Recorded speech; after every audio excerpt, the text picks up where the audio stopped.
From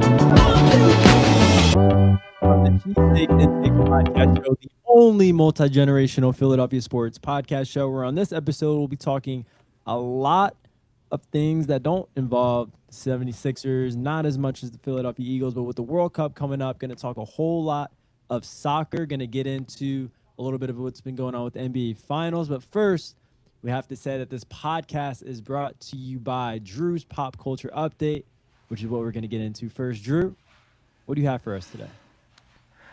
Drew, make sure. Hold on, before we talk about this, Drew. Make sure you're recording. It seems like I just got a message that you recording. What do you mean? Am I not recording? It seems like you're not recording. Go ahead. I'll fix it in editing. Go ahead. Okay. The Roots. We're talking about Jay-Z. We're going to talk about the Roots picnic show in Philly that we had, and Jay-Z's performance and his freestyle. And we're going to talk about the people we talked about in his freestyle. I know if we had my cousin Zachary here, I know he'd have some things to say about who he was talking about. But we got baby brother Noah here. We're going to talk about Jay-Z and about his shots to the Iceman. Okay. So, Dad. All right, so scroll down. Do you see it? Yeah, scroll down. All right, there you go. Go slow. All right. So Jay-Z headlined Philadelphia's annual Roots Picnic on Saturday, March 30th, marking his first solo headlining show in over 5 years. The highly anticipated set served as a prelude to a series of forthcoming New York performances celebrating the 30th anniversary of his debut album, Reasonable Doubt, along with 2001's The Blueprint. Over the course of the 90-minute slot, Jay-Z played songs from across his catalog, showing love to big hits, Dirt Off Your Shoulders, Empire State of Mind, Run This Town, and John's in Paris. And deeper cuts, Can I Live, Marcy Me Alike. He was backed by The Roots, who he collaborated with on his 2001 MTV Unplugged album, and was supported by a roster of guests, including Jasmine Sullivan, Meek Mill, who performed his beloved Philly anthem Dreams and Nightmares, and Bilal. The show also featured an unofficial state property reunion with Benny Siegel, Freeway, Petty Crack, and Young Guns, all hopping on the mic. On the night's biggest surprises came just minutes into the set. After opening with 2002's Holy Baby, Jay began a 4-minute freestyle where he appeared to take shots at Drake. Them crackers got you publishing checks. Go talk tough to them. Don't talk success to me. A likely response to the Iceman line referencing the dinner with Jay-Z or $500,000 meme. I take 500,000 K down to dinner. I never could learn shit from none of y'all. Jay-Z also appeared to respond to Nicki Minaj's repeated attacks. That lady back on that stuff. She sounds like she's in love with him. Her can't even pick. They can't enough of them. And criticized longtime collaborator Kanye West over disparaging comments the Bully star made last year about Jay and Beyonce's children. You ever heard of Wonderkin? My children are some of them, he rapped. Have you Johns no shame? You really want to get under my skin? I'll really get under your skin. Stab. The freestyle arrived on the heel of a recent interview with GQ where Jay-Z shared thoughts on rap beef at large, positioning it within the 4 pillars of hip-hop: breakdancing, graffiti, DJing, and battling, while expressing concerns over the way the modern diss track goes beyond the excitement of sparring into character assassination. It's too far. It's bringing people's kids into it. I don't like that, he said. Back then you had the battle, it was fun, and you moved on. Now I don't know if I can hold up with the technology we have. Jay-Z dropped his most recent solo album, 444, in 2017. In 2018, he released an album with Beyonce, Everything Is Love, under the moniker The Carters. So, yeah. Shout out my boy Darren, who was at the Roots picnic for Jay-Z. He was taking pictures. So That's what's up. You probably see my boy Darren took. So shout out Darren.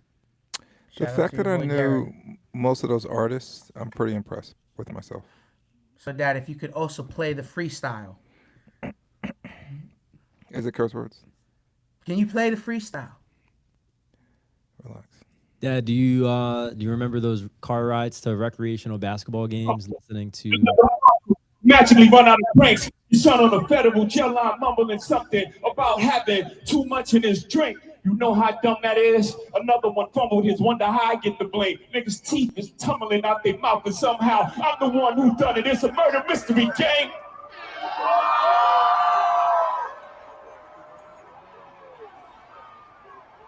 You had to cash cow and thunk it. Was you who punked his? I'm the one who strummed the pain. That hill you can die on.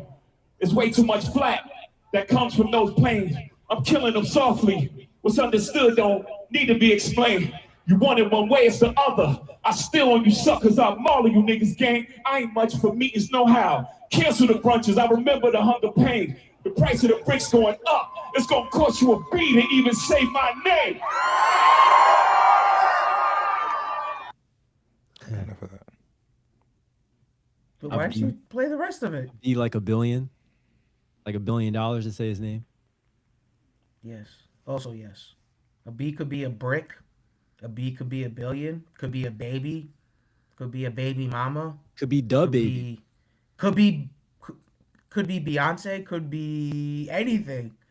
Could be Lil Baby. Could be Brooklyn. I doubt it's Lil Baby. Or the baby. But yes, Dad, continue to track. First of all, lower your voice. Your forehead. Play the track. Hold on, I lost my. Okay, hold it. Oh my God. You hush. We're live. This is a podcast. You ever heard of a wonder king? My children is some of them. Have you niggas no shame? Y'all trying to get under skin? I really get under skin. Ask Unharmed playing. Y'all thugs with y'all thumbs again. Everybody think they're the ones insane. You're no maniac. Watch y'all saniac in my presence, nigga shrink. I need a new therapist. This shit is not working. I'm truly on the brink. Y'all better not encourage him. Y'all don't want me to think these thoughts that I think. That nut-ass nigga still stuttering. And Chatty Patty down on his luck again. Quest introducing me to Jaguar. I don't know why I still fuck with him.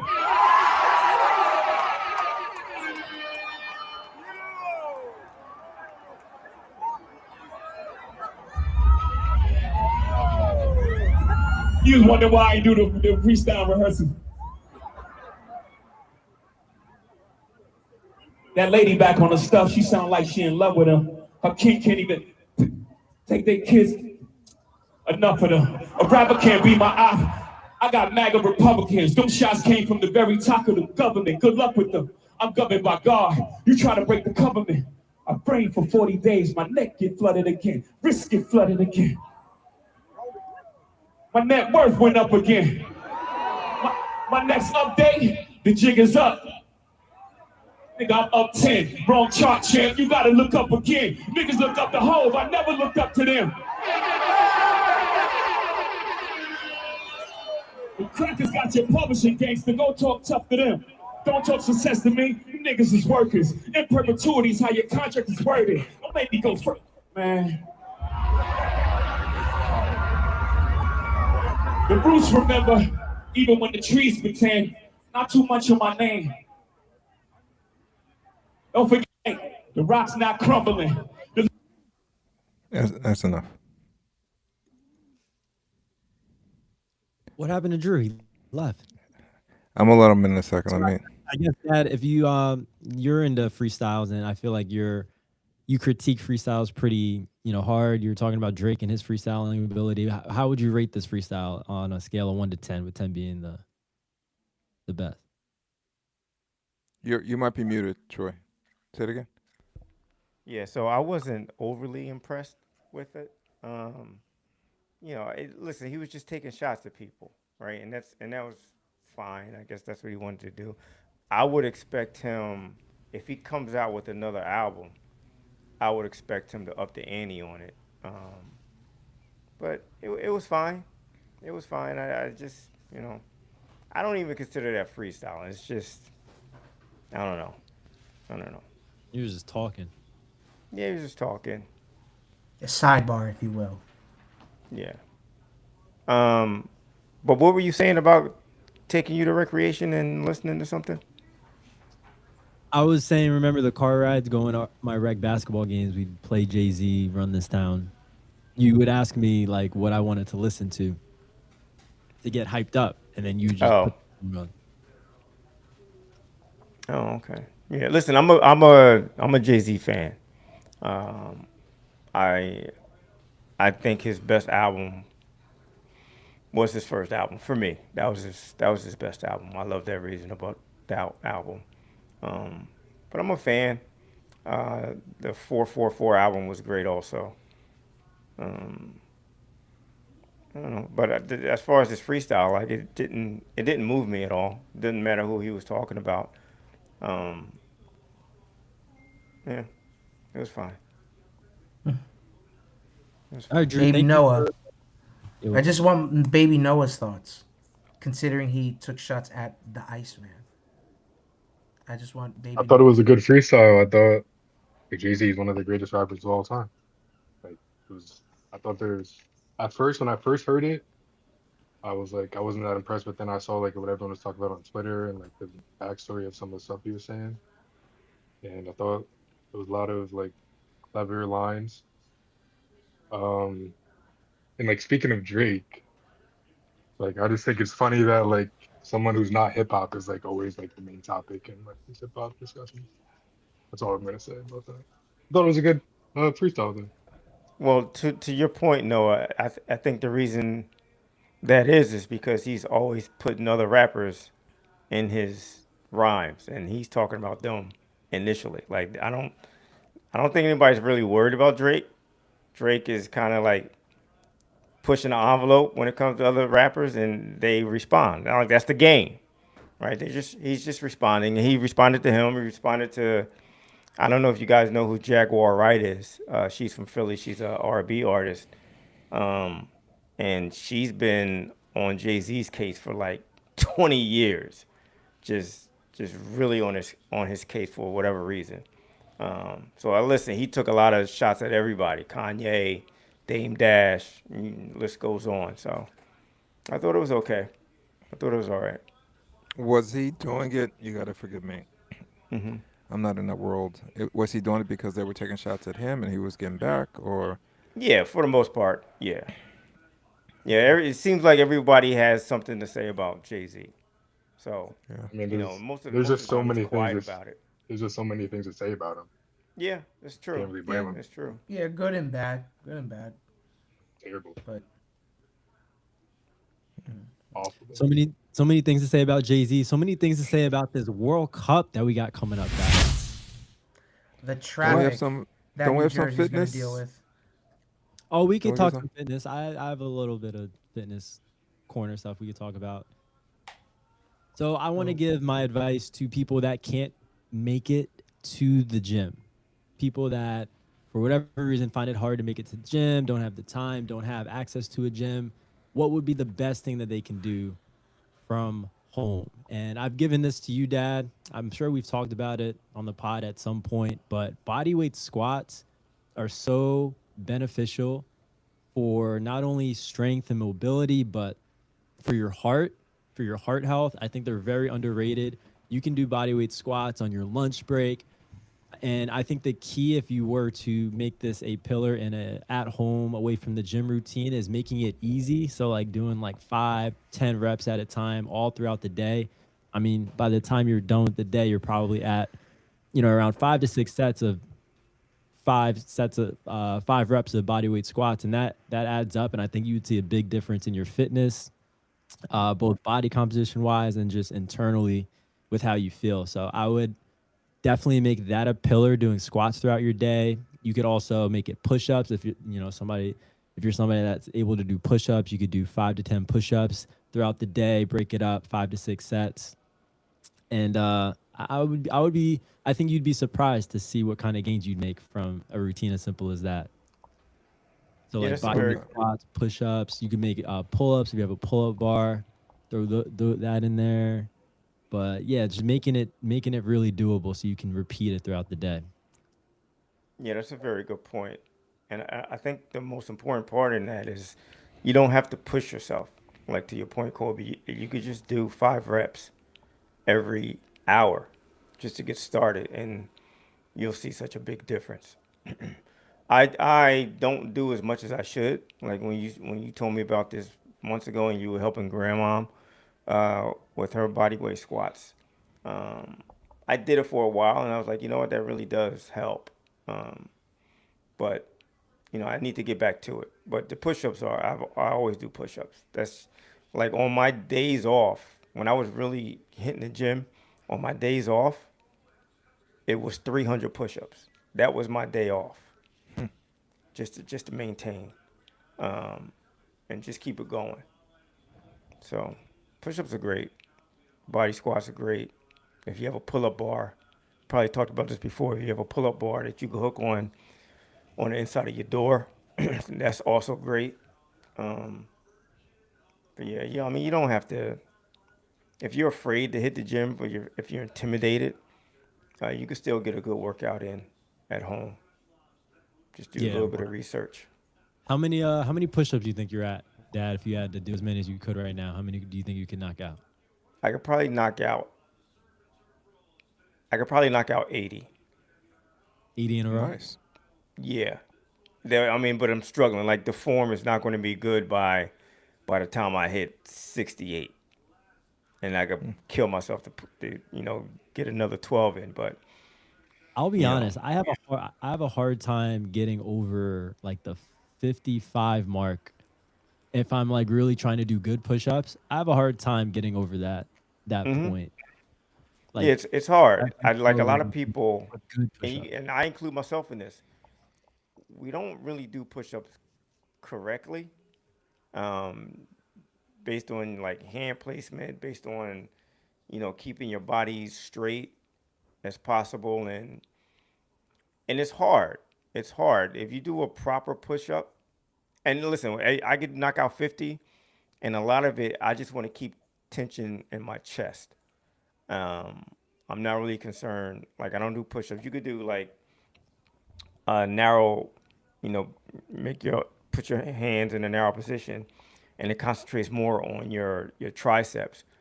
I don't really do those. You could do like triangle push-ups. I don't really do those. I just try to keep the tension in my chest. And a lot of times I'm not going full extension. I just want to keep that tension. But if I were to go full extension, yeah, like doing 50 straight, it's not easy. It's not easy.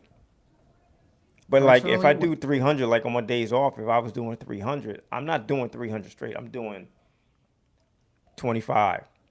Take a couple of seconds, do another, maybe knock out another 30. Maybe get to 50 at one time and bring it back down to 20. Just to work my way up to 300. But it's a good workout. It's a good solid workout. Push-ups and squats. That's what we're getting out of this? Yeah, why not? You guys want to do a competition? We can do it right now. My push-up No, good. from My yoga. shoulder. No, I don't want to hear. I got a bad shoulder too. Don't worry about your shoulder. It won't fall off. I think both my. Go ahead, sorry, Joe. No. I say I perfected my push-up from yoga because a lot of planks we got to do. That's good. So I'll transition to a plank and then execute the push-up. That's good, Drew. Are That's any great. of my boys gonna shout their dad out for like pushing push-ups to them when they were little? Like nothing. I could shout my dad out for calling me noodle arms and getting I me can to shout out my father for want to get bigger. for just body shaming me positively. I to do wasn't better. body shaming. I was always a big advocate of push-ups, and I tried to get my boys, and I'm pretty sure before my shoulder I was doing more than Noah. Would you agree, Noah, or no? More Maybe than like Noah? maybe like before high school, yeah. Sure. No, bro. Get out of here. When he was like 6, you were doing more than him. No, After that. I was knocking them out, dude. And then shoulder surgery. I don't think I'm ever gonna do a push-up for my toe. I might do it for my knees. I don't think I can do it for my. And that's fine. Maybe on my toes, maybe 5 before my shoulder says no. Are you good? So doing it from your knees, it's a lot easier, right? A lot easier on your shoulder. Yeah, I've done it for my knees since I've been working out again, but I tried it for my toes. I think I got like the two, and I was like, it was like killing me. Dude, from And your knees, I'm also that's still a good. psychologically, I don't want to like. I feel like I don't want to tear my shoulder again. So You don't have to. Don't do it. Like don't force that. From your knees, that's Yeah. still a good exercise. It's still a Yeah. good push up, without a doubt. So keep doing it. hold up, you guys. Let me see if I get my Instagram page up here.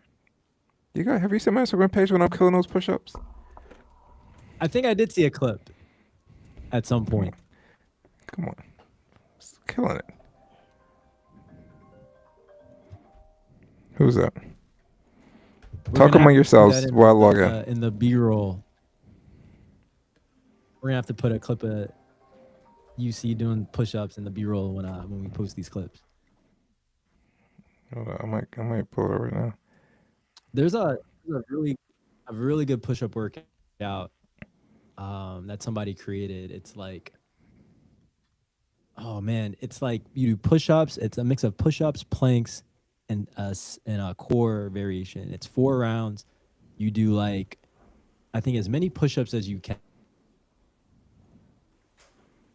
and then you do a 3-minute plank, and then you do like 40 reps I'm of sorry. core exercise, and then you take. Go ahead. I'm Is sorry. this your video? Yeah. Look at that form. Yeah, it's 4 rounds. How many? So were- this how was many, during this was how during the many were you knocking pandemic. out? This was during the pandemic, so I had to do. And actually, Wes sent me this. That's It was a arm. challenge during the pandemic to do 25 push-ups for 25 Oh, days. I think I do remember that. Shout out to Big West. Yeah. So That's tough. That's pretty good push. That's pretty good form. yeah, and, That's actually really good form. dude, I was in the army. We had to. Were you really? Yeah. Here, I'm stopping. Enough of me. All right. Yeah, push-ups are great. Push-ups are great. I know he could definitely knock out a lot of push-ups. I don't know if you guys have seen that soccer player. Oh man, Adama. I don't think he's playing in the World Cup this year, but he's the most jacked soccer player you'd ever see. Do you remember him, Who's he Dad? play for? He played in the Premier League for a while. He played for Wolverhampton Wolves. He actually played for Barcelona for a little bit. Adama Traore. Adama Traore. What country? Top player you're ever gonna see. He's What country? I mean, he's He was born in Spain. he was born in yeah. Spain. He might have But yeah, he's from African Black descent, dude. born in Spain. yeah. Yeah, the dude's jacked. I don't know how he runs around the soccer field like that. But speaking of the soccer field, World Cup starting Thursday. Guys, we got first couple of matches coming out. The USA, who are the host nations, they play their first game Friday night, 9 p.m. What a brutal start time. I've been looking at some of the start times for these games. It reminds you that like most of the time the World Cup is in these other countries where you get to watch the games in the morning, and like we're watching these games now at like 8 o'clock, 9 o'clock at night for some of them. That's going to be tough. But super excited for the World Cup. I have a couple of teams that I want to preview. I know you guys did your research on your teams. I'm ready to go. You ready to go? All right, Chuck, I'll kick it to you first. I know you didn't say I wanted to go first, but I can talk That's about fine. it first. it's up to you. Yeah.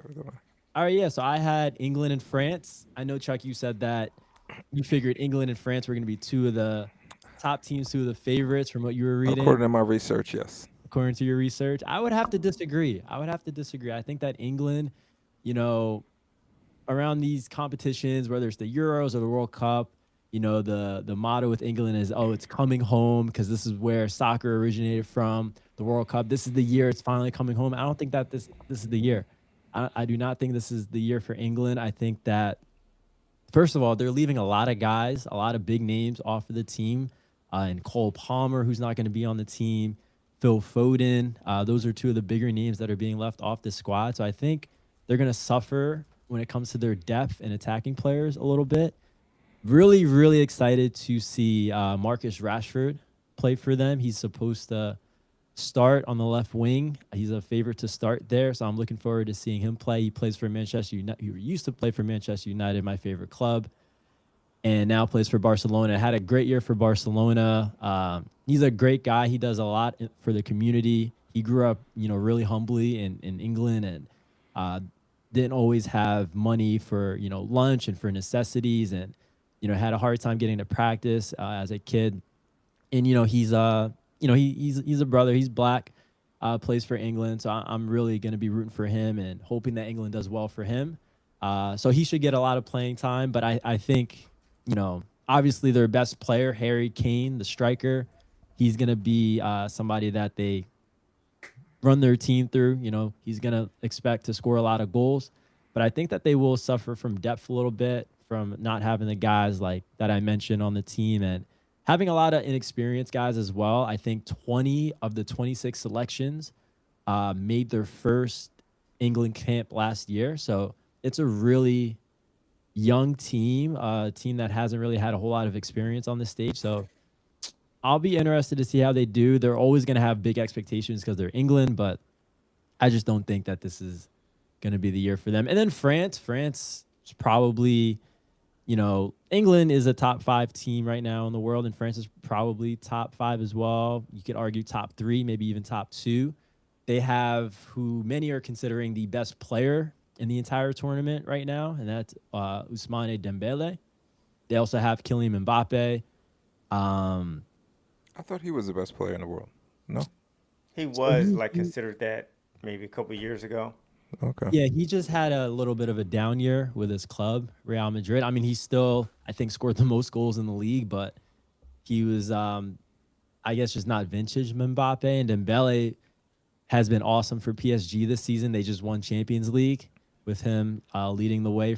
So he's going to be expected to do well. They have probably the most dangerous attacking force in the tournament. When you think about Dembele, Mbappe, Doué, who also plays for PSG, like, teams are going to be literally scared to go up against France and the attacking force that they bring. They're also pretty talented in the midfield. I think maybe even the best midfield too in the tournament. So they're a favorite, I would say, to win the tournament way more than England. I won't be rooting for them. I'm not a huge France guy. I used to like them when they had Pogba and Patrice Evra, who used to play for Man United. Yeah. But I'm not too high on them. They don't have anybody that, stands out to me. Mbappe, he's cool. Dembele is cool, but I'll be probably rooting for more of a team like Portugal. You think they're more of a favorite than Spain? That's a good question. I think Like Spain has they have one of the youngest squads in this year's tournament. And they're looking at this World Cup as like a redo because I think they crashed out in the round of 16 4 years ago, right? And then Qatar. I think Yeah. they're one of the favorites because they have a like possession based style of play. And they have one of the best young players in the world also in Lamine Yamal. And I don't know if he's going to. I know they're worried about him playing. Like, look, I think he played what squad does he play for? Barcelona.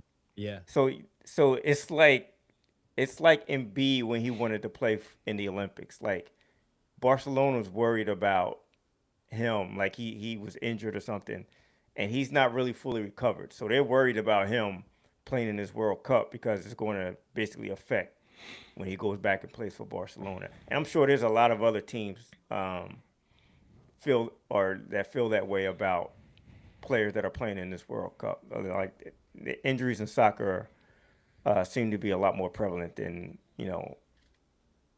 any other sport outside of maybe football. I didn't know that. That's Interesting. A lot great of soft tissue injuries that tend to linger. So like this World Cup is not coming at a great time for a lot of these club teams. It just seems like a lot of big name players are injured or so. But yeah, I think Spain has a great chance. And the other team that I was looking at was Argentina. Argentina they're looking to repeat as World Cup champions for the first time since Brazil did it in 1962. It's been a long time. I don't know if they're going to do it. Messi is on the team, but Messi's 38 years old. I don't expect him to start. I don't expect him to play in most of the games. They're going to use him as like a hired gun in certain situations. I'm assuming. But yeah, like it should be a World Cup, Kobe. I am also excited to get into these games also. Chuck, what do you have?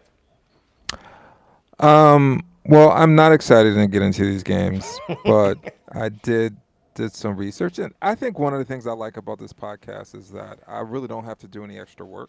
I listen to the same podcast I listen to. Read the same articles. I follow the same people on social media, and I just regurgitate what they say a lot of times. I had to do some homework, and I was kind of pissed off. However, I do like the teams that I kind of did some research on. And when I said research, that means I put them through Perplexity, and I asked Perplexity some questions, and that's how I came up. That's your best. So I had Germany and Brazil. So I wanted to know like some fun facts about them, about each team. First Germany. Oh, so I got fun facts, and then I got some of their best players, and I asked Perplexity to compare those players to like an NBA player, so I could like have an idea like who they are and what kind of style they have. So just for Germany, real quick, they've won the World Cup 4 times: 1954, 72, 1990, and 2014. They're one of the most consistent teams to ever play. They have more top 3 World Cup finishes than any other country. They're known to be organized, efficient, and hard to knock out. I mean, I think Germans in general just have that stereotype. It's not a bad stereotype, it's just they just seem to be super efficient. Like when you talk about athletes that come from Germany, which I thought was interesting. The squad is a mix of youth and experience.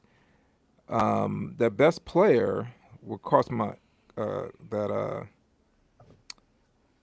had my interest peaked, was Jamal Musiala. I don't know if I'm saying his last name. Yeah. But I was like, Jamal? He must be. I don't know if he's German's named Jamal, so I looked him up, and of course, yeah, he's of some African descent. So I asked Perplexity, like, give me like a NBA comp, and they gave me, and Kobe, maybe you could say yeah or nay to this. They said Kyrie Irving. He's slippery, creative, and feels impossible to stay in front of when he gets rolling. So I thought that was interesting. Then we have, again, another top player. I'm sorry, go ahead. I was going to say one of his best qualities is his dribbling. So that would be a fair comparison. Then I have another best player was Florian Wirtz. Wirtz. And he was compared to Luka. Okay. Like, what? They have Kyrie and Luka on the same team? I mean, those are 2 really top players. Fair comparisons. Yeah, he said he plays. Yeah. He said he plays like a guy who sees the next move before everyone else and controls the whole offense, which is interesting. So that's just like Germany, and this was just Brazil real quick. Brazil they've won the World Cup 5 times: 1958, 62, 1970, 94, and 2002. They're the only nation to play in every World Cup. And ironically, you gave me Brazil and Germany. It says Brazil still carries a scar of a 7-1 loss to Germany in 2014. Interesting. What a game that was. That was just a demolition. Oh, really? Okay. So some of their top players, by the way, do they even have last names in Brazil? Is that even a thing? Do they? They're just They born do, in. but sometimes they just leave them out. Yeah. So we have obviously Neymar. I guess he's the most famous Brazilian, at least right now, soccer player or football player. He was compared to. Hold on to your Michael hats. Jordan on the Wizards. Well, they compared him to LeBron. They say he's the face of the sport. Also, they said LeBron or James Harden if you want flair and creativity. I don't. If you walked in my house, I wouldn't know who he Yeah, I was. mean, That's not a. I would never when compare you're anyone looking to at it James from a Harden skill, and LeBron. Well, okay. I don't know why. I think they said LeBron because he's like the face of soccer right now. Is that a I thing? Oh, think okay. Neymar would be more like Kyrie. That's a like Maybe in back in the day. style, but I Neymar. think they were talking more about like him being like LeBron's like the the old man face of the league. I think Neymar's up there in age, isn't he? If No, anyone, he's that would be not. Messi or Ronaldo Yeah, for that would me. be, yeah. You're gonna Like, Oh, compare okay. Messi LeBron would to be LeBron. more a fair Messi. comparison to LeBron. Okay. Yeah. Then we have But like the only, from a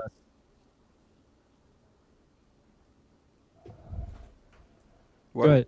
Go ahead. Oh, you Then can, we have the only Brazilian in history that has two names. I Who's can't that? pronounce it. Vinicius Jr. Do you know this person? Vinicius. Vinicius. Vinicius Jr. He's Yeah, Vinicius. he is compared to um John Morant. John Morant. So I mean, or Anthony Edwards. He's explosive, electric, and brings that one move, and the Bills and reacts with energy. So, yeah. I mean, Interesting. it seems like there are two teams that are like have rich histories in football, and I'm gonna follow them. I'm kind of glad I got these teams. I'm gonna see how they're doing. I'll root for them. But yeah, they have some Yeah, histories. They got a couple brothers on their team. I got something to watch. oh, that makes me happy, Chuck. I think you'll have a lot of fun watching Brazil. If there's any team that I want to see score a lot of goals, it will be Brazil because they just have the best celebrations, the best dances. They're all going to get together and do something collaborative. So that's going to be a fun team to watch. And they have like a lot of good attacking players with Vinicius and Cunha. So they're going to have Who's options. playing? Who's playing at MetLife? What countries? I think Brazil is. Brazil Yeah. plays. I think Brazil plays at MetLife. I know they play in Jersey. Brazil, Morocco is definitely on Jersey. I think that's the Saturday game at MetLife. That's gonna be a really good game to watch. That's probably the best, most anticipated group stage match is Brazil Morocco. Got it. That's awesome. There's also this real quick. There's a Cas Moreno on Brazil. Casemiro. He's compared to Draymond. And then there's an Okay. Allison. Is it? I don't know. Allison, Yeah, Allisson. the goalkeeper. Yeah. He's compared to Jimmy Butler, which I thought was interesting. I don't know how you compare Jimmy to I a don't know. goalkeeper. That's funny. They say the veteran mid-keeper stopper will bring toughness and leadership. He's a good glue guy for Brazil. I don't know. I think you'll like Brazil, Chuck. They're really easy to like. Casemiro's a great dude. He's a great dude. They're just a really they're a tight knit group. Like Brazil, I feel like teams are always tight knit. They have really good chemistry, really a lot of flair. You think about like those Ronaldo teams or Ronaldinho, Robinho, and then Neymar. I don't know who you're talking about. He just named some great players, dude. Okay. Some of the I mean, greatest I'll soccer check 'em out. players I've ever seen. Okay, I'll check it out. And Nice. All right. Well, we definitely have to talk about the host nation, who I assigned or who Noah did some research on, along with Portugal. Noah, what do you got for us?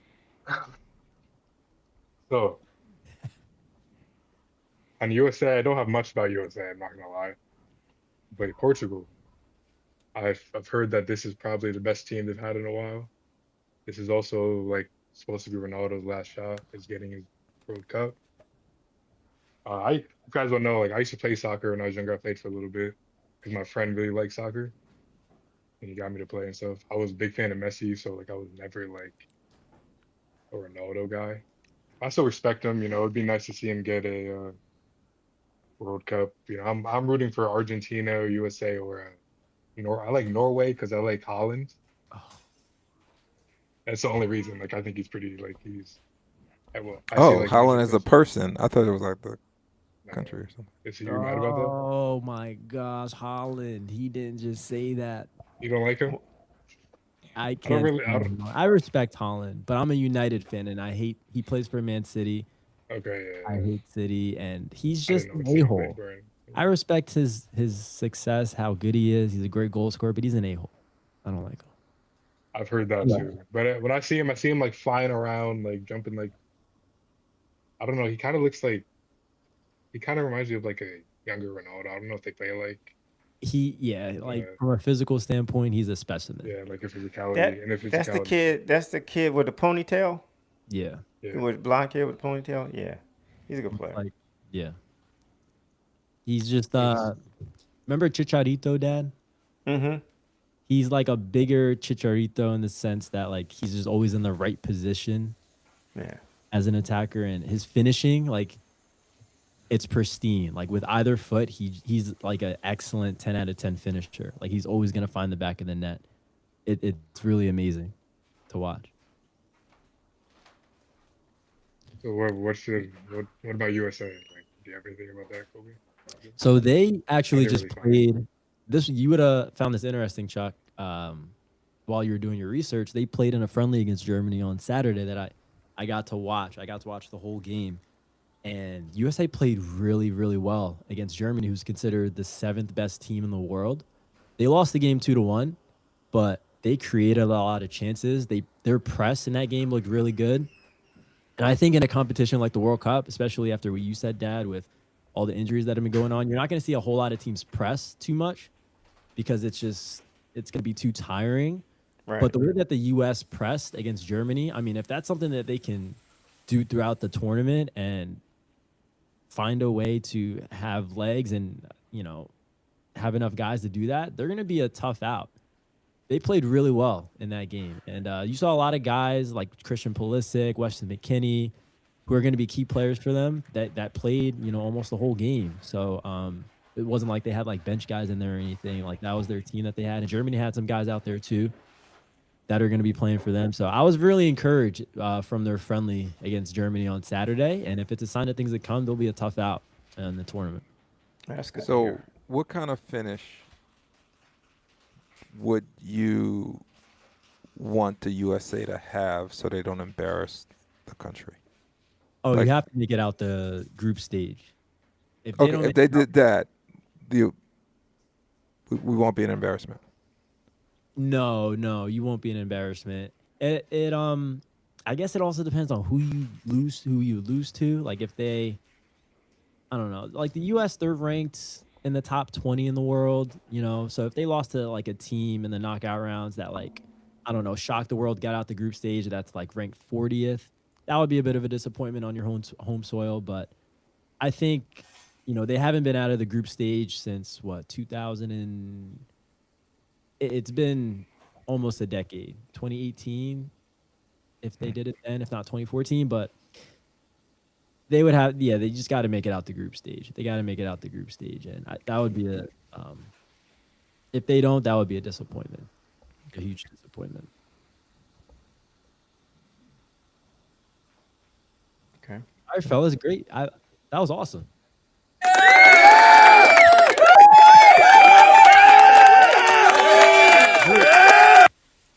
Drew, Was is it there awesome?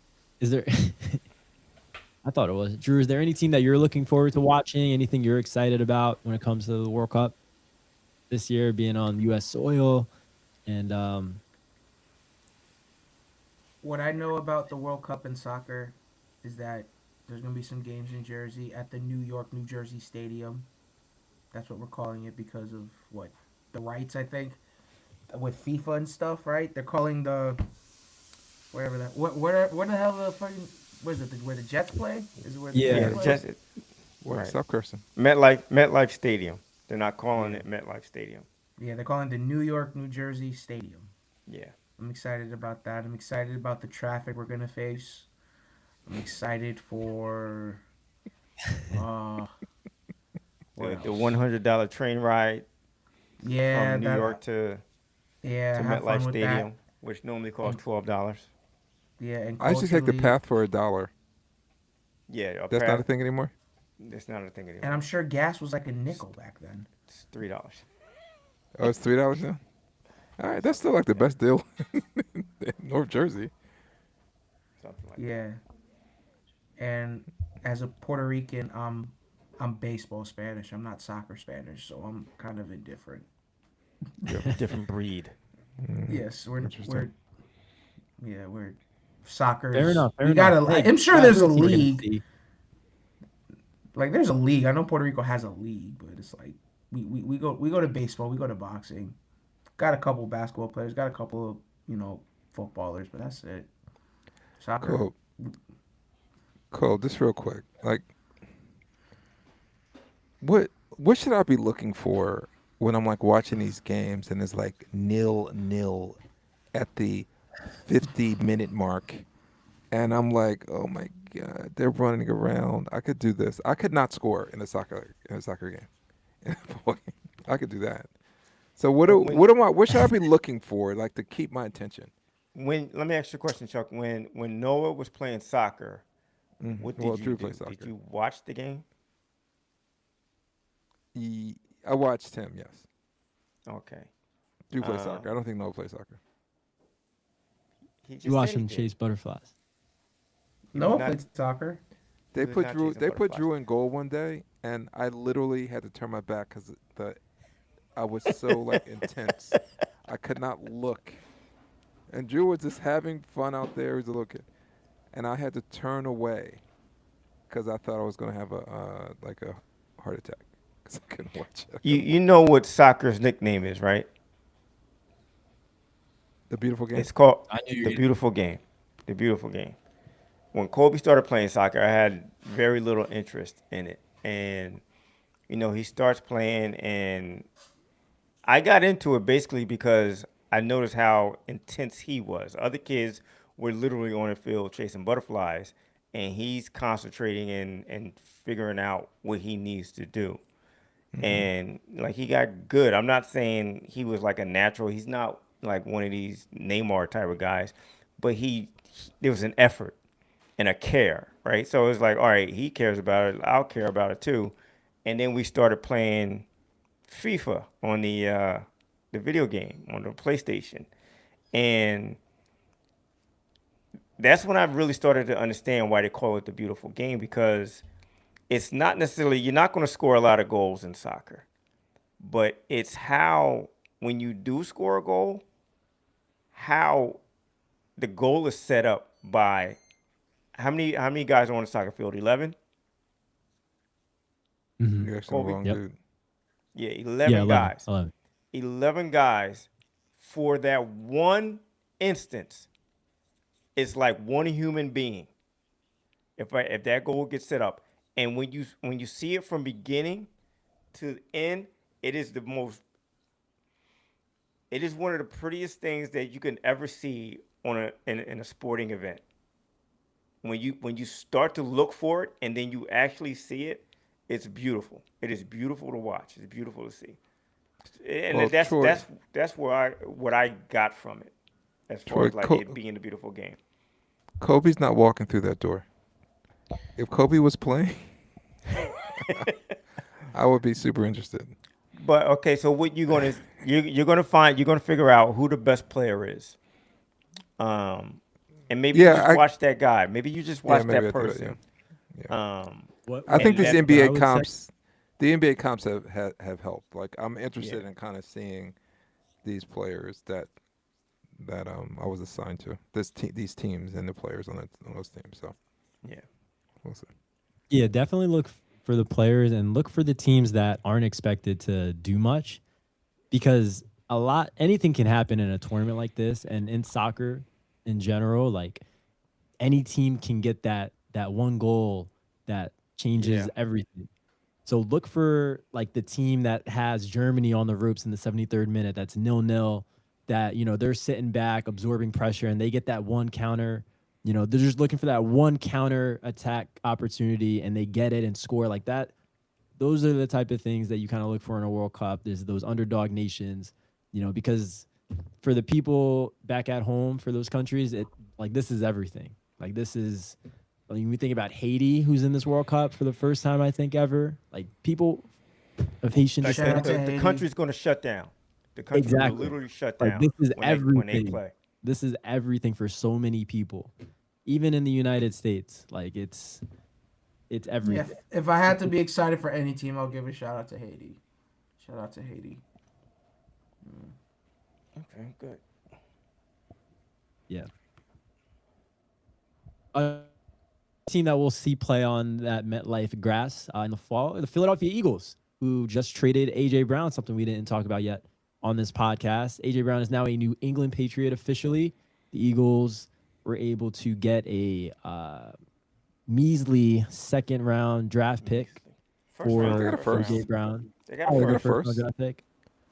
A first round draft pick and a measly fifth round draft pick for the coveted AJ Brown.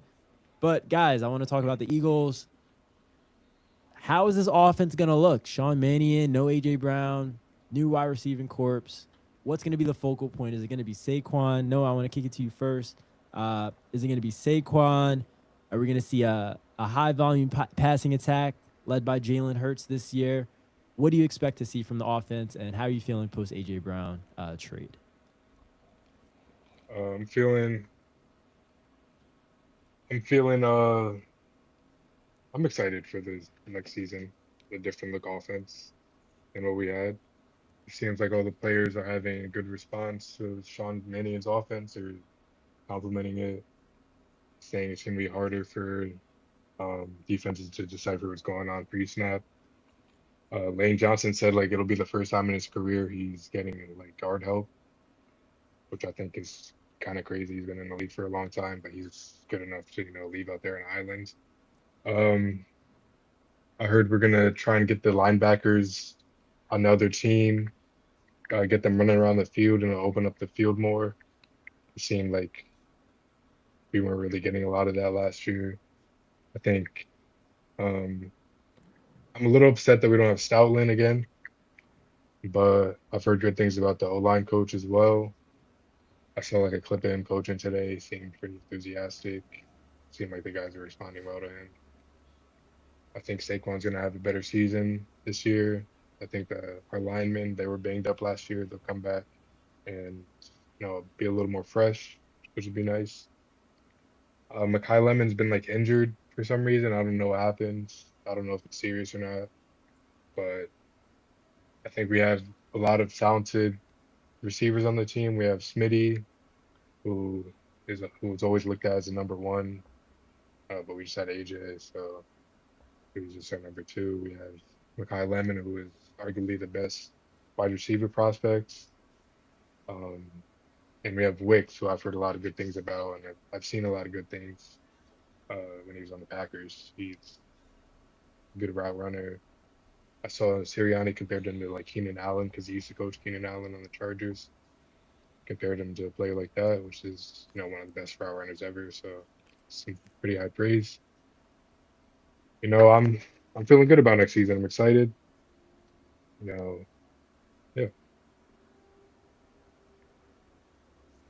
By the way, Smitty looked like he got jacked. I don't know if you guys seen He pictures did. I did see of Devontae that. Smith. He was playing in like a Yeah, he pickup gained some basketball weight. game. He looked big. Like he put on like a solid 10, 15 pounds of muscle. Yeah, he looks good. Chuck, how are you feeling about the team post AJ Brown trade? He's gone. He's gone, fam. He's going, fam.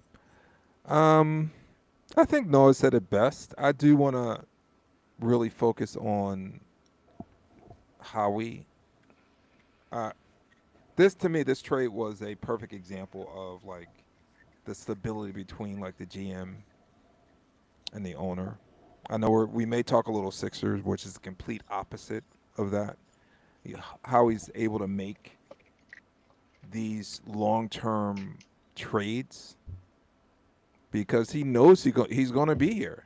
Like not many GMs have that luxury. They would have took the Pats.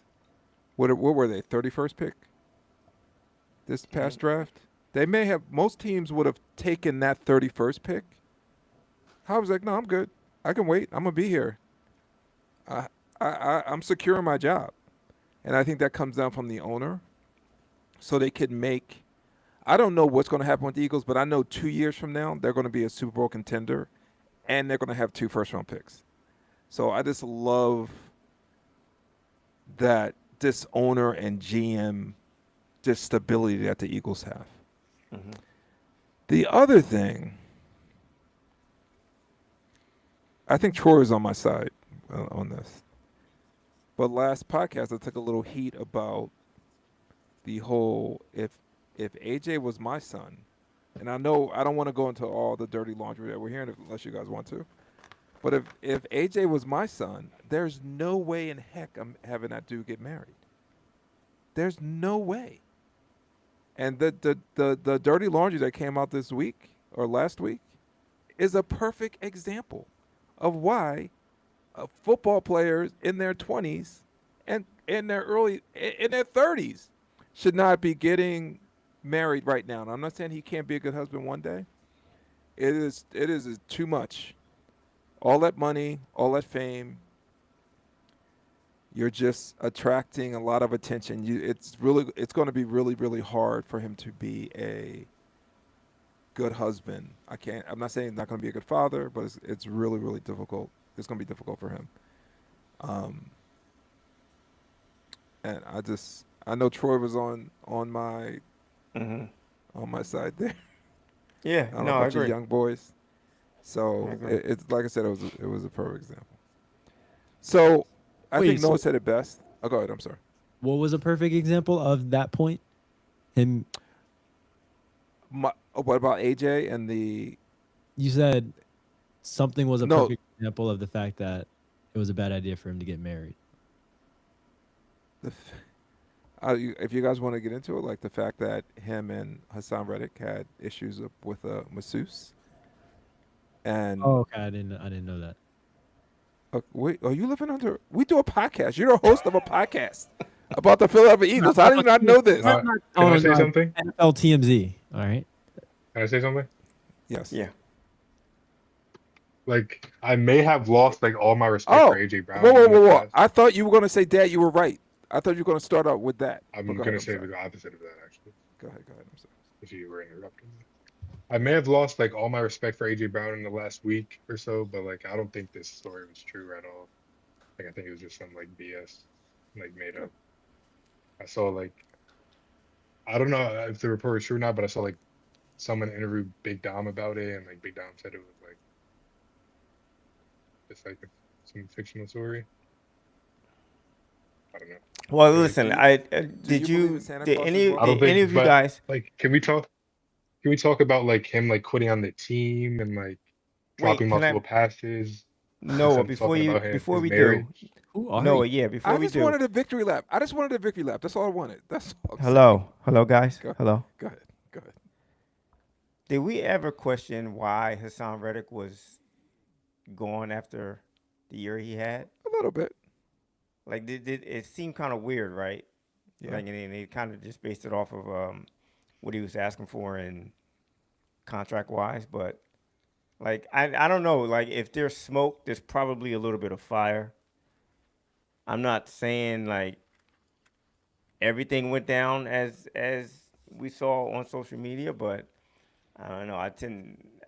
If you dig a little deeper, I'm sure there was a lot more issues than that AJ had on his team than just Jalen Hurts not throwing him the ball when he wanted it.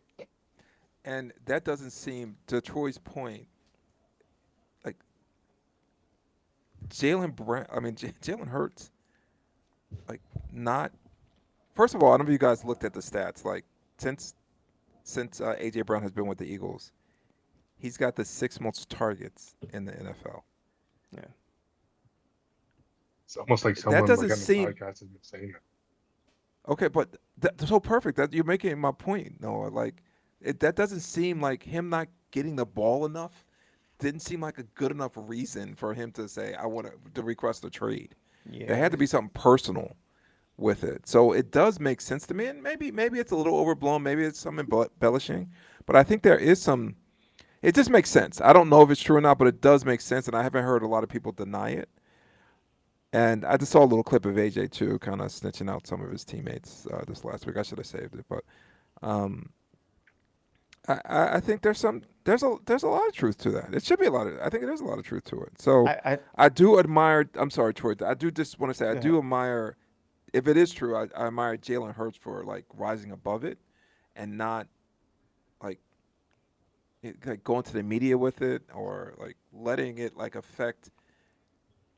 It may. I don't know if it affected him maybe internally a little bit, but it didn't really show. It seemed like he was still trying to be a leader of the team and not stoop down to AJ's level. So I just wanted to say that, and I wanted to do my victory lap. Go ahead. Yeah, listen, I think it was probably a combination of different things. It could have been the Hassan Reddick thing. It could have been Jalen Hurts not telling him about it. It could have been their wives getting upset with each other over it. I heard that too. Yeah. Yeah, it could have been Jalen Hurts not throwing him the ball as much as he wanted the ball. It could have been him not liking Sirianni anymore, or the Eagles going in a different direction once they got Saquon. Like the first year they went to the Super Bowl with AJ, we didn't hear a peep out of him. The second year when we went 10-1 and then we fell apart, we didn't hear a peep out of him. The first 4 or 5 weeks of the season with Saquon, we really didn't hear anything. And then when Well, the I Eagles heard he started giving the requested a ball trade though. I heard he requested a trade after after after when they went 4-0 his third year. this is the Saquon year, right? Yeah. Yeah. So right, and that's right around the time when the Eagles started basically showcasing Saquon. Like they went away from the passing game and they started running the ball. And Saquon basically took over the city of Philadelphia. And I think there's probably a little bit of jealousy there. Yeah. AJ Jealousy. wants to be the man, and he was not going to be the man. He wasn't going to get the ball the way he thought he was probably. It was going to affect his Hall of Fame numbers, quote unquote Hall of Fame numbers that he wanted. So I think there's a lot of things involved in him wanting to leave the team. I'm not going to fault him for wanting to leave, and I am going to follow him he for wants to one. play. He wants to play on his terms. That's fine. If that's the type of player he wants to be, he could do it elsewhere. So like I thank him for helping us get a Super Bowl. We got the two Super Bowls with him. We won one. Thank you. You want to move on? Peace out. I have two questions for the young boys. I can't ask Troy this question because our wives might be listening to this podcast. So Noah, Like, I don't want to talk about like getting married. Like, can we talk about the important stuff of like the football stuff of AJ Brown? Because I have a lot to complain about. do it. Like, we haven't had done a podcast in like 2 weeks, All and right, you guys, you can answer. and I nobody forget. I like want to. comments. I want to Nobody ask on that this question. podcast comments about like his like on-field behaviors and stuff. You guys just like, why you want to talk about Fine, his fine, marriage? fine. I want don't to. I care want to about ask his that marriage. question. I do want to ask you guys though. This is this the. So Troy, I think for us it was probably the Moses trade. Is this the first trade that you guys? I'm talking about the young boys here. That a prominent player has left a team that you root for. Who Nope. was it? I It knew wouldn't it. be for. It wouldn't Nope. be for Colby. Nope. It wouldn't be Who? for It was- Colby. With the Eagles, the first trade was it was when they broke up the Vic team with McCoy and Deshaun, and they traded LaShawn McCoy to the Bills. Yeah, that was- I lost my mind when that happened. Lost my mind. I was a freshman in college. Life was great. Eagles traded That's a good LaShawn. one. Yeah, that was a lost good my one. mind. But who was your first? What was the first trade that affected you, Kobe? Probably Allen Iverson. Yeah, Yeah. Probably yeah, Allen that's the Iverson. one. I didn't think you remember that or not. No, So Yeah, yeah. but To like the I Nuggets. like that we would always listen to the Fanatic, and my dad's like a basketball encyclopedia, so like I'm listening to him, and I kind of knew it was time for Iverson to go when he got traded. So I wasn't like torn apart by it. I was sad, I was upset, but I was like, like I kind of knew it was coming, and I thought you were gonna say it like wasn't Iggy or it wasn't somebody. heartbreaking. No, what about you, Noah? Is this the first one? Your first breakup? I was heartbroken when Carson Wentz got traded. Okay. Like I was defending Carson Wentz like my life depended on it. Okay. Like you guys make fun of me like because like I like because of Jalen Hurts or whatever. But, like Carson Wentz, like I didn't want us to start Hurts. I wanted to give Carson another chance. Troy, was Moses yours? Opposite. Moses was mine. Yeah, Moses was mine too. It made very little sense at the time. What hurt? What hurt more, Moses or Cheeks? Didn't you Cheeks trade hurt. for the Knicks? Cheeks hurt the most. Did I tell you or did you tell me? We no, you told me, and we Okay. we went through the story already. Yeah. There was a day that Wes got his car. We Yeah, came oh, back yes. to your house, Oh yeah. and before I get That's right. step out the car, Chuck comes running out his house.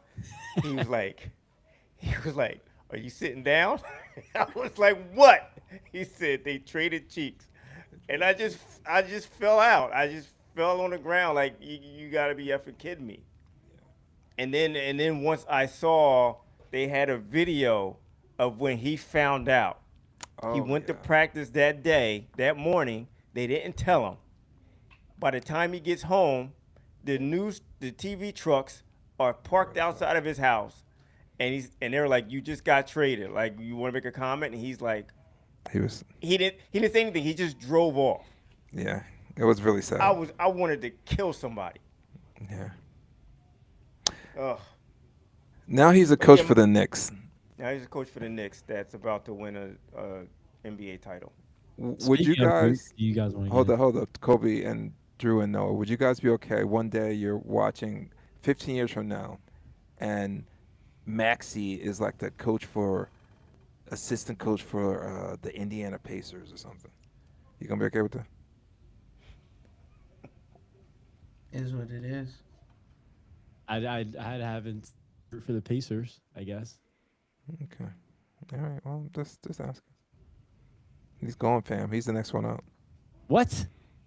Why would you even speak something like that out loud? The chances of Maxey, I hate to tell you guys, of like ending his career with the Sixers are really, really slim. Yeah, it's probably not gonna happen. It's not. It's not, and unless this just GM does a very good job of building around him, and they actually win a championship at some point in time. If that doesn't happen, they're gonna have to go in a different direction. Can I Eventually. share Eventually. what trade affected me Sure. personally? Because it's not a Philly team, but it's someone that Noah admires greatly. It was when LeBron left Miami and went back to the Cavs. Were you happy? You were happy? No, I wasn't. Why? What do you mean why? What do you mean why? You didn't want him to go back to the Cavs? LeBron, Bosh, that was a unit. I would argue that Dwayne didn't need LeBron to get a championship. LeBron needed Dwayne to get one. That's the only No. reason why he went to Miami. That's not true. At that point in Lies. time in their careers, Dwayne, the Heat needed. Even with Bosh and Wade, they weren't going to win a championship without LeBron. They weren't going to beat. I know they Those needed Celtic because Shaq is teams. gone. They weren't going to beat the Celtics teams, and they weren't going to beat OKC or the Spurs. I don't think anyway. But LeBron wasn't going to win with the Cavs. I'm just saying, at first.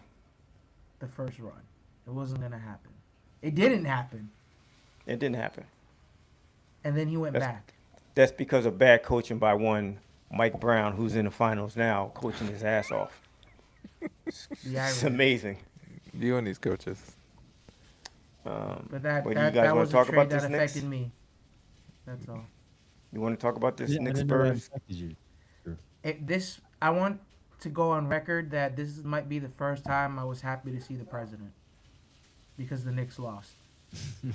That's the That only is time I'll be happy to 1,000% say. fair to You say. got, The only time I'll say I'm happy to see the president because I knew the moment he was there, Knicks were going to lose.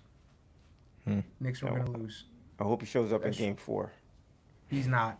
I think he's not. I hope he does, but I don't think he is. Do you guys see the clip of him falling asleep? Yes. Honestly, I don't know. Yeah, he was falling asleep. Like he just ruined all the great vibes that were going around for the Knicks. Knicks players, Knicks fans.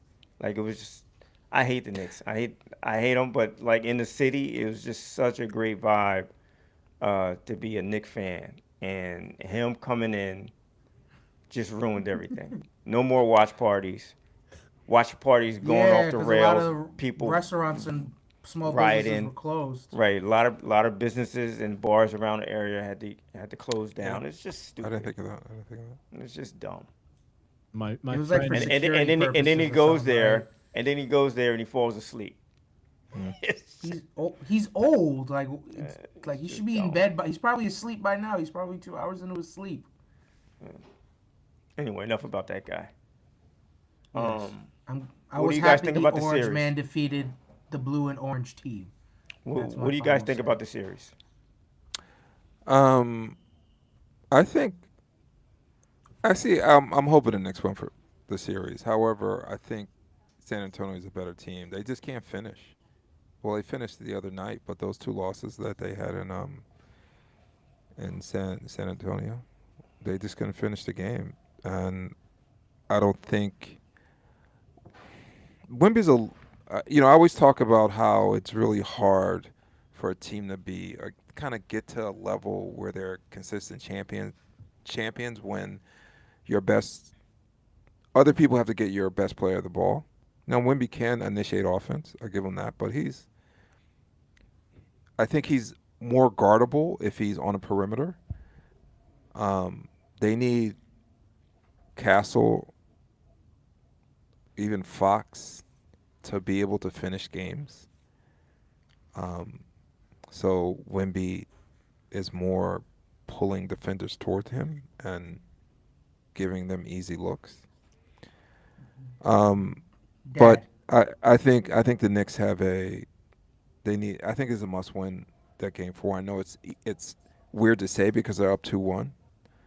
But I think No, I if think you're right. San Antonio takes that game, I think they're going to win it.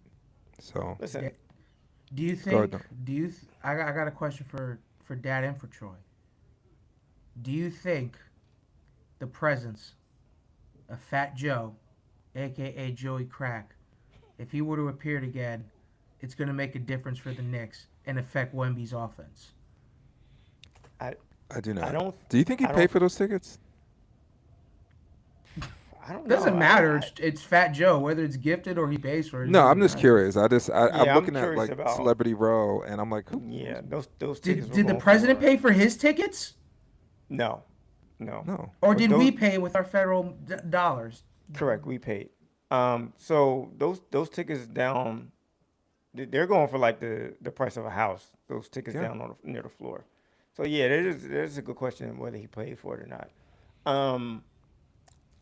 Listen, I think you can make the argument that if the Spurs did one thing better, one simple thing better, they would be up 3-0. At the end, with 2 minutes left in all 3 games, with 2 minutes left in the fourth quarter, the Spurs had the lead in all 3 games. In the first game, they missed 7 free throws. And it was a 4-point game with a minute left. They lose by 1 in game 2. They missed 8 free throws. They missed 7 free throws last night. Yeah. All they have to do is hit their free throws. You throw out everything all the funky stuff that happened on the court, the stupid turnovers, Brunson, hitting big shots, Castle hitting big shots last night. Like it comes down to very simple things. It's just blocking and tackling, like just coming up with, just rebounding, keeping possessions, no turnovers, and making your free throws. It's the difference. It makes all the difference in the world. No matter what else happens on the floor, it makes all the difference in the world. I think the Spurs. I think the Knicks are going to win. I think the Knicks have so far they've proven to me to be a better team, a better finishing team. They have the best finisher on the floor in Brunson. Um, I do think that the Spurs are doing a good job on him, very good job on him, better than any other team has done in the last couple of years in the playoffs. But I also think the Knicks have done a good job on Wemby also. Um, I do believe that the Knicks should probably win. I know they'll get a better whistle in Game 4. Um, they should probably win Game 4 and maybe win it back home in 6. That's my best guess. But Do I you? am I am and I think that one of the major reasons is because and it showed up in Game 2. The Spurs, they're very young. They they reminded me how young they were in Game 2.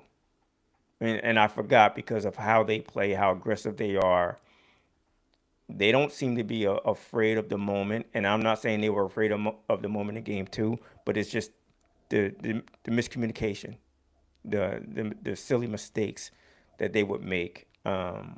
It just kind of reared its head also. And they have a young coach too. Young coach. An older coach would have called that timeout before when Wemby corralled that rebound in Game 2, and with 13 seconds left, right? Like let's get a timeout. I got a young team. Let's get a timeout and start a play. Wemby, we're gonna win or lose on your shot.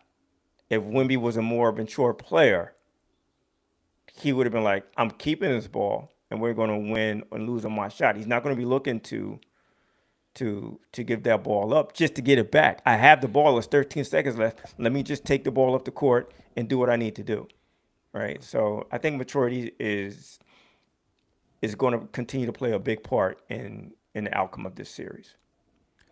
Do you think the winner of Game 4 will win the series? Honestly, I do. Yeah, I think so too. I do. I don't know. I feel like the games have been so close. I don't know if you can say that, like, oh, if the Knicks win Game 4, they're gonna win the series, because Game 5 is gonna go down to the wire too. And I feel like either team can come out at the end.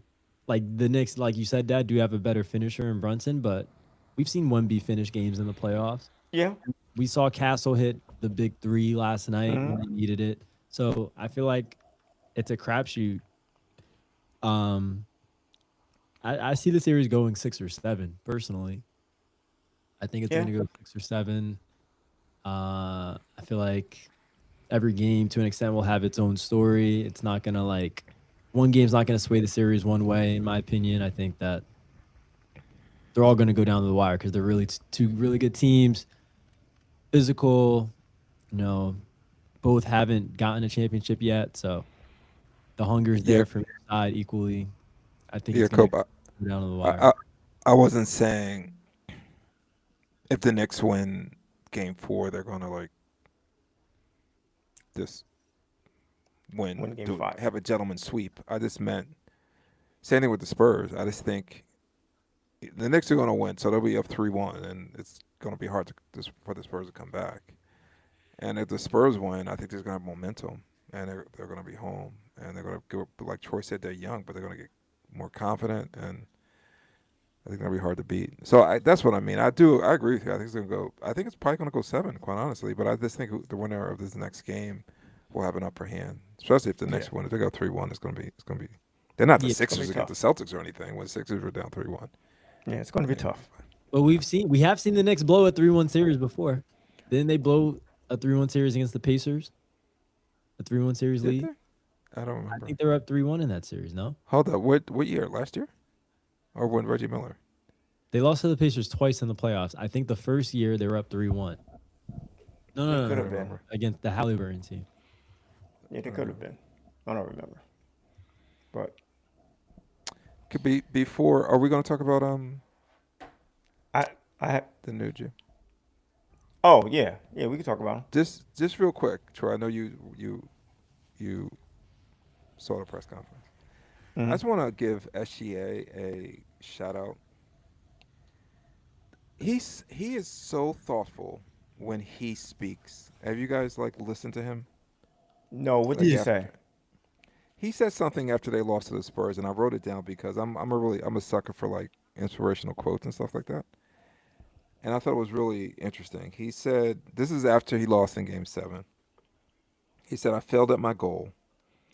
I didn't achieve what I wanted to achieve, but I learned the most about myself and I make the most amount of increases in my career when I fail and I don't get what I want." I thought, and this goes out, I wish Drew was on right now.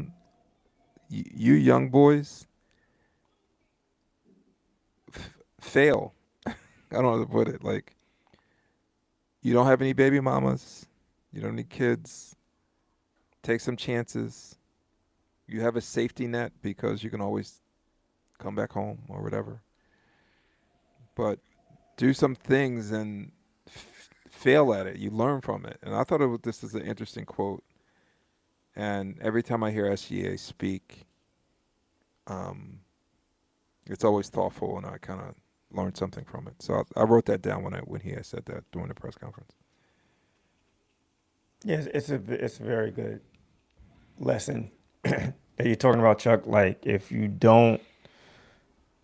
never go out on a limb, like you're never going to grab that piece of fruit. Correct. So like yeah, just go out on a limb, take a chance, take a risk. Like you did say, Chuck. Like you do have a safety net.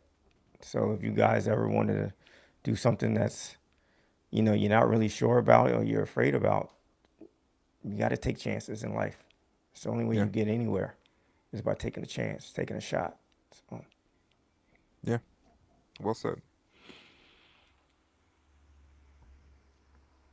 all right. Oh, you want to talk about the GM? Yes. All right. So the one thing that I loved about this press conference, it was short. There wasn't a lot of word salad coming from the GM. He answered questions precisely. Listen, as precise as he possibly could without saying much. Right? I'm not one of these guys that you listen to go into a press conference with a new hire and expect them to tell you everything that you want to hear. Right? It's impossible. He doesn't know anything yet, right? He has to go through his team and figure some things out. What I did like about him is that he kept bringing up this phrase that we want people to be in the building, and we want fountains, not drains. Meaning, like he wants people that's going to be additive to the organization and not just take from the organization in a negative way, right? And he kept saying, he said it enough to the point where, all right, I believe this is what he really believes.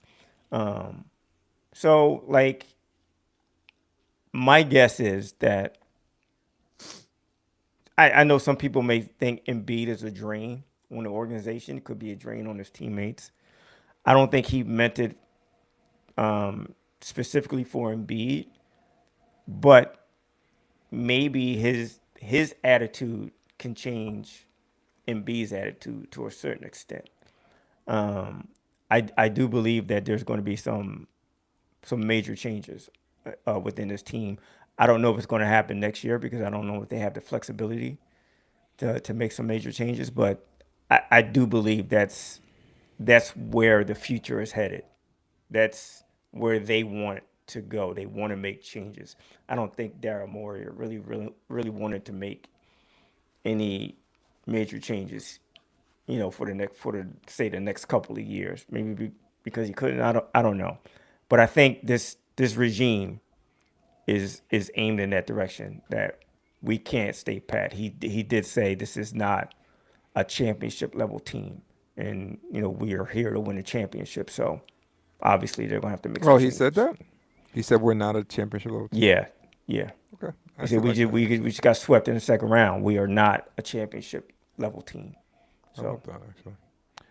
Did you remember when Howie and Nick were at the owners meeting and they talked about AJ Brown and they were like cryptic about his future with the Eagles? Mhm. Did you get that vibe when yeah, he talked yes. about Embiid? Interesting. Okay. Talked about Embiid and Paul George. He said, Embiid's here for now.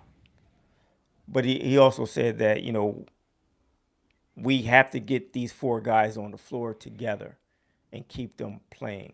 I think Kyle Neubeck asked him a question about, I don't know if it was him, but he was asked a question about Embiid playing back-to-back games. And I didn't really like this answer. I would have loved to hear her say, listen, we're gonna talk to Embiid, and he said we're gonna talk to Embiid and try to figure some things out. He may play back-to-backs, he may not. We're gonna try and figure it out. But that's what everybody's been saying about Embiid for the last 10 years, right?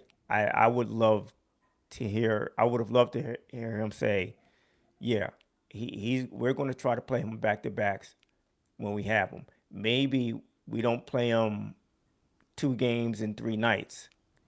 But as far as back-to-backs, yeah. Like what I've been Hold saying up, all you year. were hoping he would say that, or did he I say would that? hope. I was hoping he would say Okay.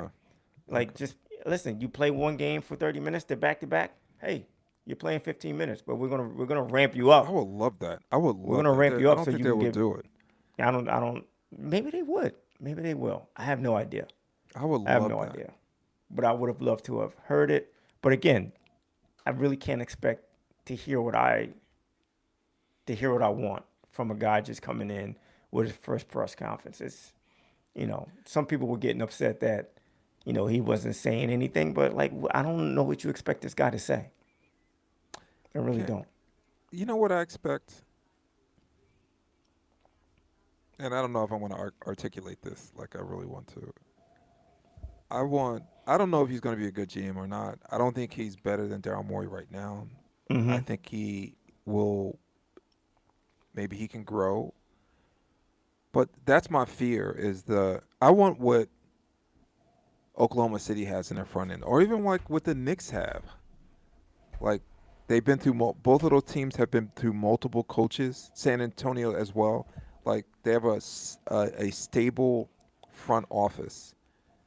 Sam Presti would not have made it in Philadelphia after the Harden trade, or even after letting KD leave for nothing. Troy would have been screaming for this guy to be fired. It took him 20 years to win a championship.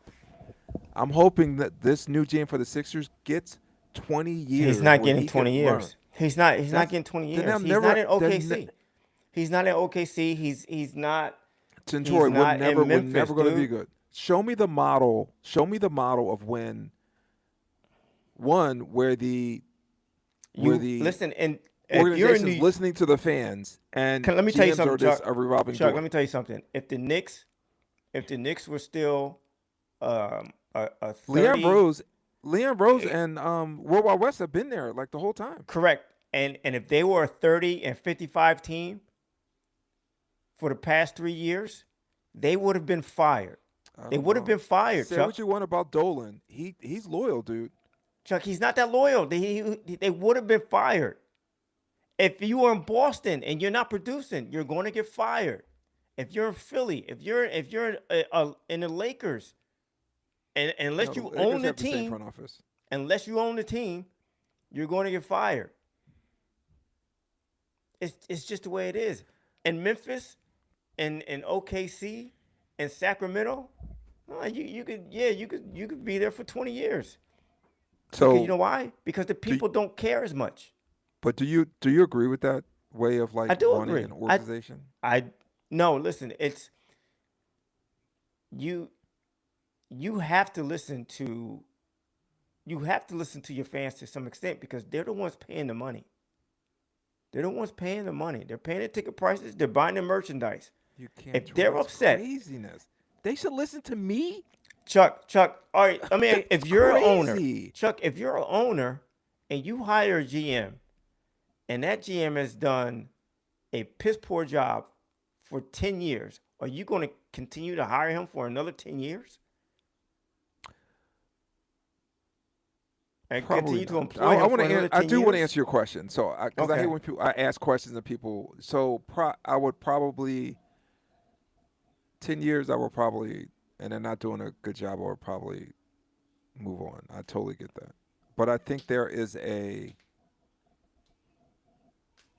path where you see like growth in this person's That's fair. ability, That's fair. and then you stick with them. Would Sam That's Presti fair. have made it in Philadelphia? You know what? If Sam, when did Sam Presti start? What year? Like how old was he? He was a young guy. 2000, He was a young guy. 2000. Yeah, he was a young guy. He was like 2006. He started. 2000, maybe 2007. I think a young GM would get a longer leash in Philadelphia than someone like a Daryl Morey, who was brought Young? here. You are such an ageist. No, Chuck. He would get a longer leash. I'm not saying he wouldn't get fired. He would have a longer leash to prove himself. Daryl Morey was already a proven commodity when the Sixers got him. There really wasn't any more growth going on with him. He was here to do a specific job, and he didn't do a good job of it. And he put him in a hole. He put them listen. in, and it could be because of the owner, but basically the Sixers are in a hole under Daryl Morey's watch.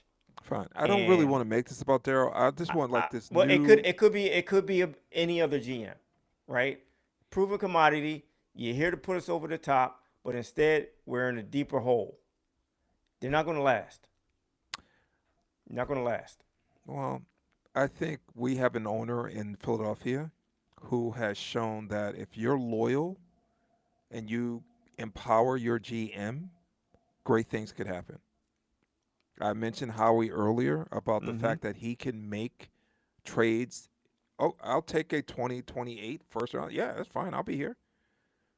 I'll take that. I'd rather have that than your 31st pick. And I think like having that relationship with your owner and knowing you're going to be around, you make smarter decisions. And I'm hoping 20 years from now when Noah and Drew are like rolling me up to the TV to watch the Sixers in my wheelchair, that we have the same GM. He may make some mistakes. He may let KD leave for nothing. He may trade. Who did they even give for James Harden? He may even trade somebody. He may trade Maxey for nothing. That'd be rough. But let him grow on the job and get better at his it's job. It's not going to happen. It's not going to happen in Philadelphia. I know it won't happen. I know it won't happen. It happens. happens. It does happen in Philly though. It won't happen with the Sixers because our owners like that. But you can't tell me it can't happen in Philly because it is happening in Philadelphia. Yeah, but Howie Roseman has actually brought home the major prize. He did, but he did it because he made some mistakes before he brought home the major prize. He even got demoted and came back. He got demoted. He got demoted, and he hired him back. Like, to me, that's the better argument for Jeff Lurie. It's not that he fired him. It's that he didn't kick him out of the building. He recognized that he brings this organization value, and he kept him. And then instead of trying to get another GM once he booted Chip Kelly out and his idiot ass, he's like, no, I'm going to reinsert you back into this position, right? But he was able to do that. You know why? Because he was a young guy. He was a young guy. If that was a GM that was in his 40s and 50s, he would have never been back in the building. He would have left himself. Right? Like, it just wouldn't have happened. You like him. You do like him young. I'll give you that. Listen, Listen, but you can't deny it. You can't deny it. Like if, I don't if think there's a age young just have guy, anything to do with it. I do, because if there's a young person that is bringing value to the organization and who has a bright mind, and he also keep in mind that whatever you want to say about Howie Roseman, he's a cap genius. He's a cap genius. So you want to keep that guy in, right? Would you agree he did get better at his job? Like, I think we can both agree with that. Without a doubt, he got better Correct. at the draft. Even though he made some mistakes, Oh my gosh, he made some major blunders. he but made got some a lot mistakes, better. and the owner stayed with him. And that's all I'm asking stayed from the with him. Sixers standpoint is this guy, he's not going to be perfect. I don't even know, but let's ride it out because the plans we had. Who is our GM since Embiid has Chuck, been here? How It's old- been you have How to. old is Mark Yancey? He's got to be like Troy, in I'm his sorry. 30, late 30s, early 40s. Troy, the only thing I'm saying is like the plan that they had before, getting these multiple GMs throughout Embiid's career has not worked. Let's try something else. Even if he makes some mistakes, and you're right, Troy, I agree with you. It won't happen in Philadelphia, but I'm like hoping like this stuff just changes. Even if he makes some mistakes, this I think he's going stay to the course. And Just listen, stay I the think course. I think he's going to get a chance to make mistakes. Listen, every GM was given ample opportunity to make mistakes in the Embiid era. It's just the fact that they actually kept making the mistakes. That you can't sit there and tell me that Brett Brown deserved to stay here as a GM. Well, he wasn't Tr- really GM. Well, okay, well, whatever. Well, think about it. Elton Brand hasn't gone anywhere. Elton Brand has been here since he's been here since Embiid, right? So there's your guy. There's the guy I'm not you gonna want. yell Like at maybe you should, instead of hiring Daryl Morey, you should have just promoted him to GM and let him run the thing. I don't know. I don't know about that. Yeah. But this my last thing. What was it? Hinkie, Colangelo, Brand. I would have never fired Hinkie. I would have never let Yeah. Hinkie go. Yeah, but Hinkie, they let him go. Hinkie I'm was just that guy you're talking about. but In my opinion, that's my whole point. That's the guy It's you're like, talking about. Right. They did. He did. Like he left, but there hasn't been any consistency with the front office in the Since Embiid he era. left. Since he left. Let's just try something different. Let's hold on to this guy for a decade and see what happens. To That's all I'm me, Hinkie was your guy that you're talking about. They should have never pushed him out. All right. No, let's get right. No, you got something to say? Let's hope that this GM doesn't make his first mistake in this upcoming draft where the Sixers have the 22nd overall pick. Let's hope he gets that one right because We need a draft show too, by the way. I know the Sixers need a good draft right now. Should probably do it next week. Did you guys see T-Mac and Vince Carter are having a draft party in the city? It's a free admission. Is it a? It's really? like they're having some sort of like watch along. Yeah, it's free. Interesting. Well, we'll definitely talk more draft. We'll definitely talk more World Cup, NBA Finals, everything going on. Thank you guys for tuning in. Those of you guys that have watched the live, that have followed the podcast, make sure you comment. Let us know what you think about it. Give us recommendations. If you'd like to be on the show, love to have you. And stay tuned for more content. Talk to you guys later. See Peace, you guys. fellas. Peace. Happy Father's Day to the fathers. Powered by Riverside.